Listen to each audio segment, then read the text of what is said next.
Hi, this is Brian. Welcome back to another Heroic Plus One. As you know, if you've been following along, John Wooden is one of my all-time favorite heroes.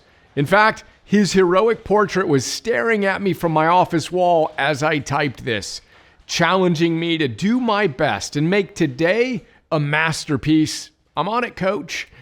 You might also know that ESPN says he was the greatest coach of the 20th century, and that the Sporting News named Wooden the greatest coach of all time. His UCLA Bruins, go Bruins, won 10 NCAA championships in 12 years, and once had an 88-game winning streak. He's also the only person to ever be inducted into the NCAA Hall of Fame as both a player and as a coach. And if you've really been paying attention, you might recall that way back in the day, in our notes on Pete Carroll's Win Forever, check those out, we chatted about the fact that Wooden coached for a very long time before he won his first NCAA championship.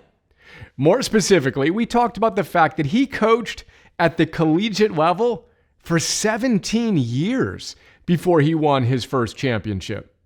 But get this, I just learned that before he coached at the collegiate level, Wooden spent 11 years coaching high school basketball. Then during World War II in 1942, at 32 years old, he joined the United States Navy. He served until 1946 and left as a lieutenant. It was only after all that he coached college basketball for another 17 years before he won that first NCAA championship in 1964. He was 54 years old, and by that point, he had been coaching for nearly 3 decades. I always find it helpful to remember that our heroes weren't always the heroes we remember them as today.